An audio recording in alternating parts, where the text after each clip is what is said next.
Brett, I think you should say how the festival started. And then I'll say my version, but you go first. Okay, the festival started just kind of it snowballed from a point of saying, what can we do to have more of a presence at Shipwreck Day? And we're like, well, let's have a know your own booth. Well, why not have a band play at our booth? Well, let's take some of those bands and have them up at Coslin Park. Well, let's have a dinner like we have these dinners at the Croatian Club anyway. Suddenly all those things were happening, and that was the first What the Heck Fest. It just all of a sudden was a thing that existed. What the Heck Fest.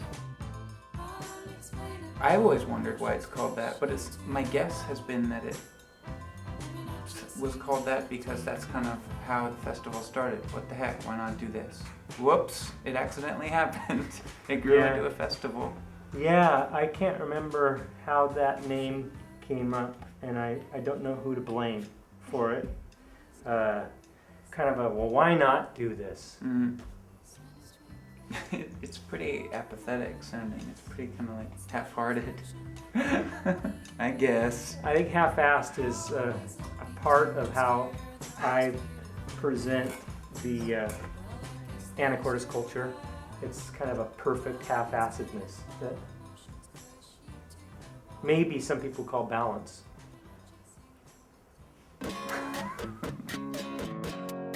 It was obvious to me from the first minute that I got out of the car and I was in Anacortes that this festival was incredibly magical. And I think that the core event for me of What the Heck Fest has always been the dinner show, because it's so special, it's so particular. No other festival does it this way.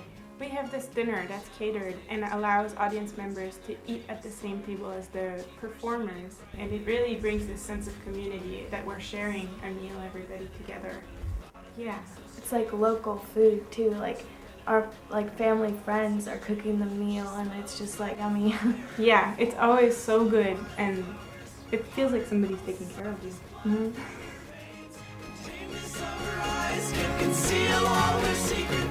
I think if you ask who are we trying to attract to What the Heck Fest, it's that mix of local bands and bands from other places who are into playing in Anacortes in a festival that isn't about advancing their career.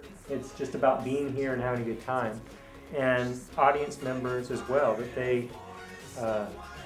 they're not going to necessarily see a bunch of bands whose names they can drop when they get back to college.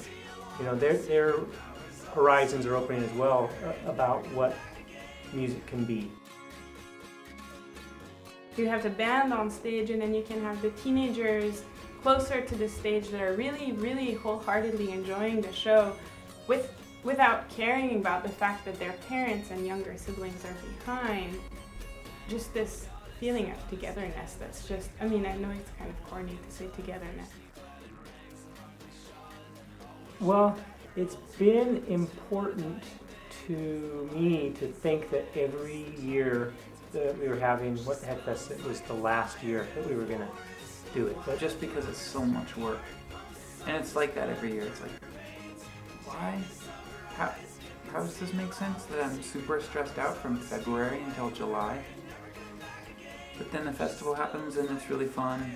The first day the festival starts and you just feel this liftoff. And like, oh yeah, this was why. It's because all these people come around that are inspiring us, and so in that way it's like a revival meeting. And you imagine, you know, like people who go to church, not that this is any religious affiliation at all. We've worked with a lot of people over the years, and I think that's part of keeping something going.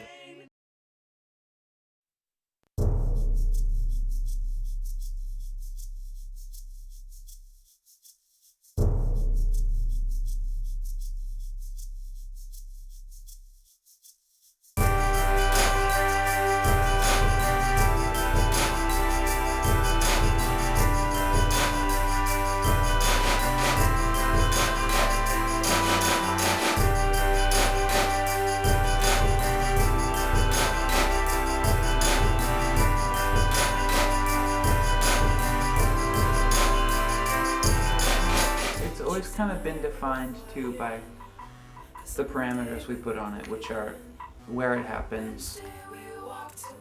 It's kind of self-limited, which is maybe part of the charm. It's small, and it's basically pretty much the same lineup every year with a focus on Anacortes heavily, like a basically a requirement that the band have some kind of Anacortes connection.